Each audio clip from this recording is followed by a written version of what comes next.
বিসমিল্লাহির রহমানির রহিম। প্রিয় শিক্ষার্থীরা, অনলাইন ক্লাসে তোমাদের সবাইকে স্বাগতম। আমি মোহাম্মদ ফারুক হোসেন, প্রভাষক, রসায়ন, বেগম রহিমা ইসলাম কলেজ।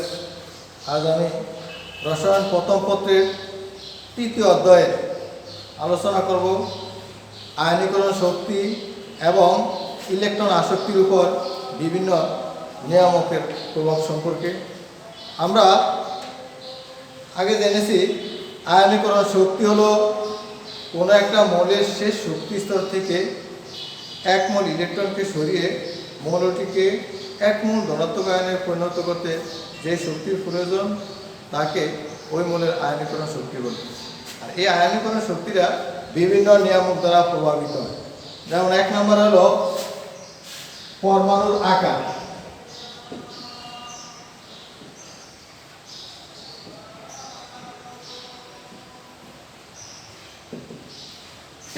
দুই নম্বর হলো উপশক্তি স্তর।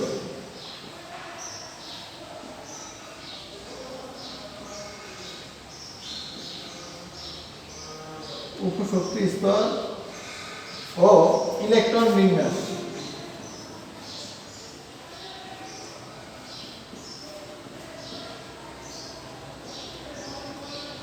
উপশক্তি স্তর ও ইলেকট্রন বিন্যাস।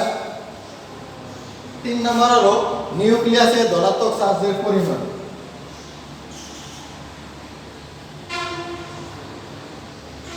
নিউক্লিয়াসে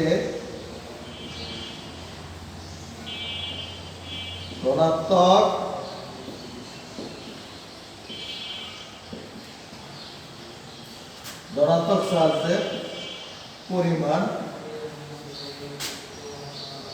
4 নম্বর হলো অভ্যন্তরীণ অরবিটাল সমূহের আবরণী ক্ষমতা। অভ্যন্তরীণ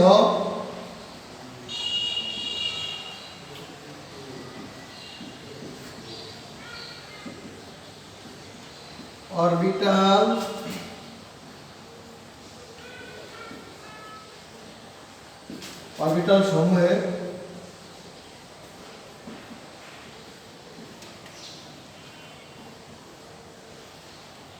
আবরণী ক্ষমতা। এই 4টি বিষয়ের দ্বারা আয়নীকরণ শক্তি প্রভাবিত হয়। প্রথমে আমরা আলোচনা করব পরমাণুর আকার।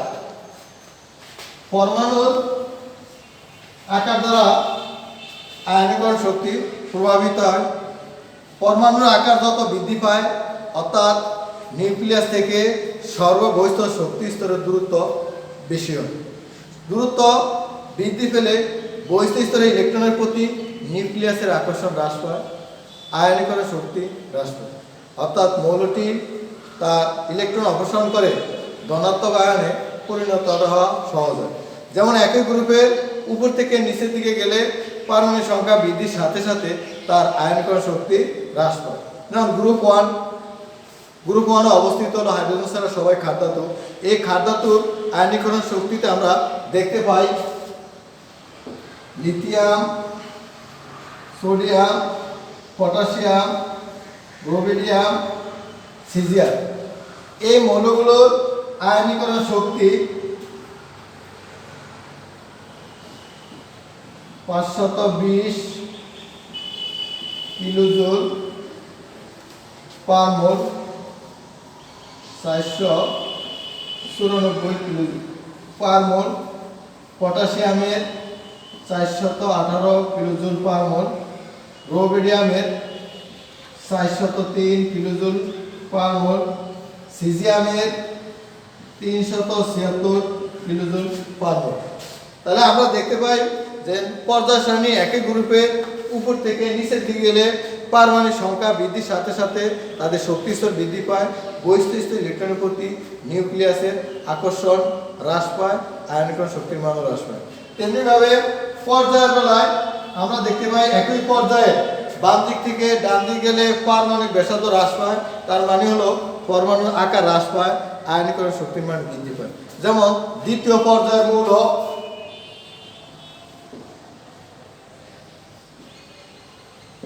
দ্বিতীয় পর্যায়ে মৌল lithium, barium, boron, carbon, nitrogen, oxygen, fluorine. আমরা দ্বিতীয় পর্যায়ের মৌলগুলোকে বাম দিক থেকে ডান দিকে সাজালাম। আয়নীকরণ শক্তি,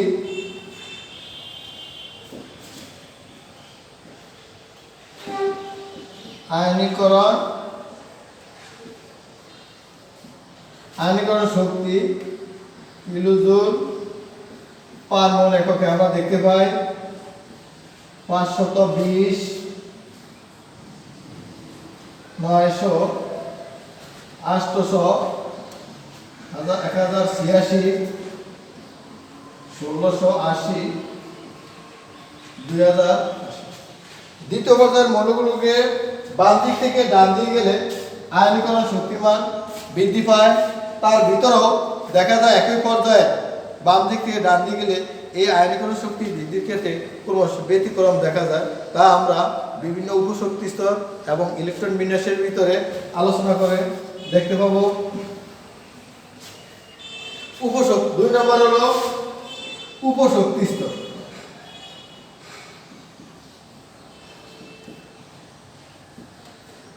উপশক্তি স্তর ও ইলেকট্রন বিন্যাস।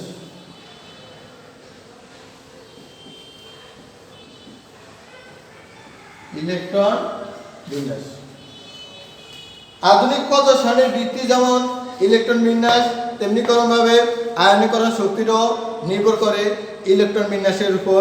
একই পর্যায়ে এই আয়নীকরণ শক্তি বৃদ্ধির ক্ষেত্রে কিছু কিছু ব্যতিক্রম দেখা যায়, যেমন বোরন, বেরিলিয়াম এবং নাইট্রোজেন ও অক্সিজেনের ক্ষেত্রে। আমরা বেরিলিয়াম এবং বোরনের আয়নীকরণ শক্তি কেন ব্যতিক্রম ঘটে তা একটু আলোচনা করে নেই। বেরিলিয়াম ও বোরনের ইলেকট্রন বিন্যাস। বেরিলিয়াম 1s2 2s2, বোরনের ইলেকট্রন বিন্যাস 1s2 2s2 2p1। বেরিলিয়াম এবং বোরনের ইলেকট্রন বিন্যাস থেকে আমরা দেখতে পাই বেরিলিয়ামের সর্বশেষ শক্তি স্তর অর্থাৎ 2s এ 2টি ইলেকট্রন রয়েছে যা পূর্ণ, অর্থাৎ বেরিলিয়াম শেষ শক্তি স্তর পূর্ণ থাকার কারণে এরা খুবই স্থিতিশীল। অন্যদিকে বোরনের শেষ শক্তি স্তর 2p অরবিটালে একটি ইলেকট্রন রয়েছে যা পূর্ণ নয়, অর্ধপূর্ণ নয়, অর্থাৎ বোরনের শেষ শক্তি স্তর থেকে একটি ইলেকট্রন সহজে তাড়ানো যায়, কম শক্তির প্রয়োজন হয়। এই জন্য বেরিলিয়াম অপেক্ষা বোরনের আয়নীকরণ শক্তির মান কম। আবার দেখা যায় কিছু কিছু মৌলের ক্ষেত্রে তাদের অরবিটাল অর্ধপূর্ণ বা পূর্ণ থাকলে তাদের আয়নীকরণ শক্তির মান বেশি হয়। যে সকল মৌলের ক্ষেত্রে সর্বশেষ শক্তি স্তরের ইলেকট্রন বিন্যাস ns2 np6 nd10, ওই সকল মৌলের বহিস্থ স্তরের ইলেকট্রনের কাঠামো অত্যন্ত সুস্থিত। এই সুস্থিত কাঠামোর ইলেকট্রন অপসারণ করে ধনাত্মক আয়নে পরিণত করতে গেলে তাদের আয়নীকরণ শক্তির মান বেশি হয়।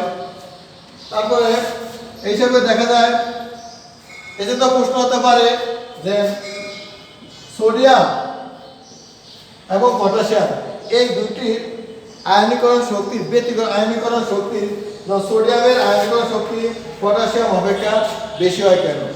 সোডিয়ামের ইলেকট্রন বিন্যাস করলে আমরা দেখতে পাই 1s2 2s2 2p6 3s1। Potassium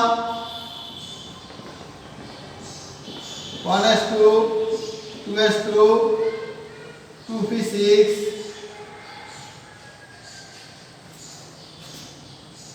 1s2 2s2 2p6 3s2 3p6 3d 4s1।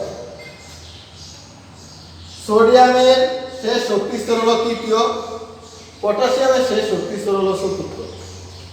শেষ শক্তি স্তরে সমান সংখ্যক ইলেকট্রন থাকে, কিন্তু সোডিয়াম অপেক্ষা পটাশিয়ামের আকার বড় হওয়ার কারণে বহিস্থ স্তরের ইলেকট্রনের প্রতি নিউক্লিয়াসের আকর্ষণ হ্রাস পায়, এজন্য আয়নীকরণ শক্তির মানও হ্রাস পায়।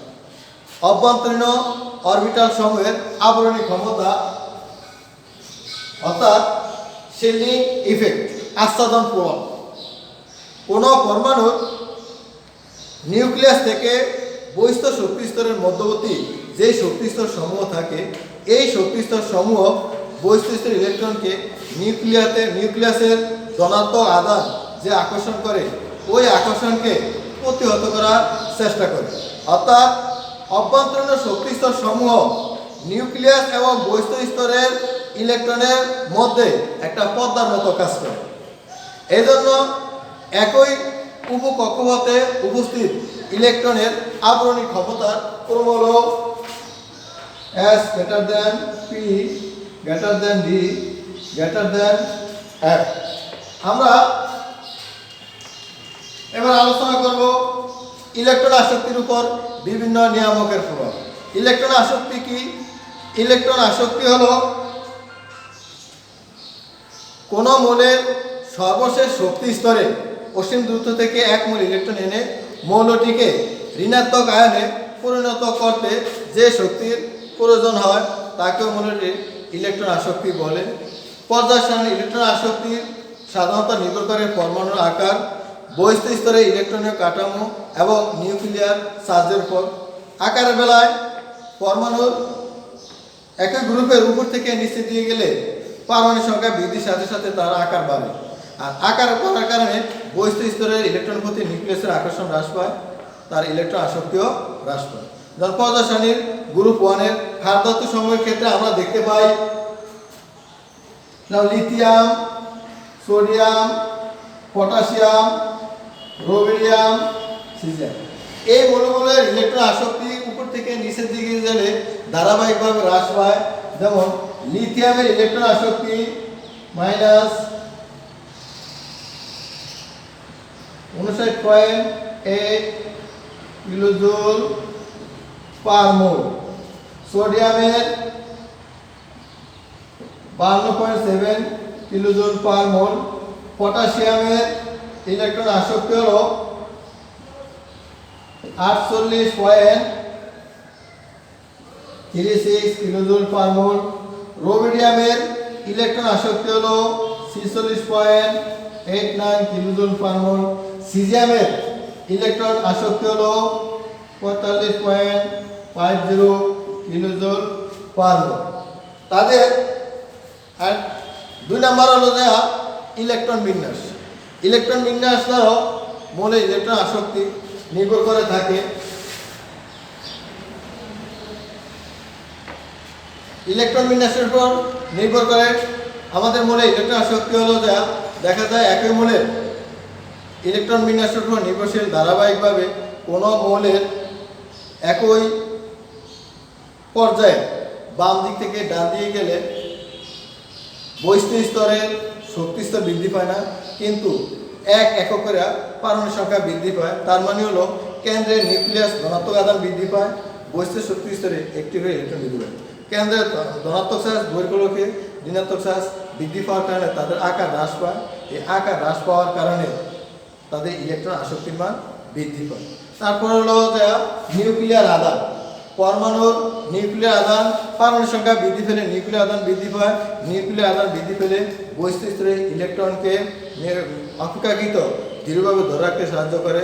যেমন কার্বনের পারমাণবিক সংখ্যা 6, বোরনের পারমাণবিক সংখ্যা হলো 5। এই জন্য কার্বনের ইলেকট্রন আসক্তি বোরন অপেক্ষা বেশি। আমরা এই জায়গায় মাঝে মাঝে প্রশ্ন আসে, ক্লোরিনের ইলেকট্রন আসক্তি ক্লোরিন অপেক্ষা কম কেন? ক্লোরিন ও ক্লোরিনের ইলেকট্রন বিন্যাস করে নেই। ক্লোরিনের পারমাণবিক সংখ্যা নয় 1s2, 2s2, 2p6,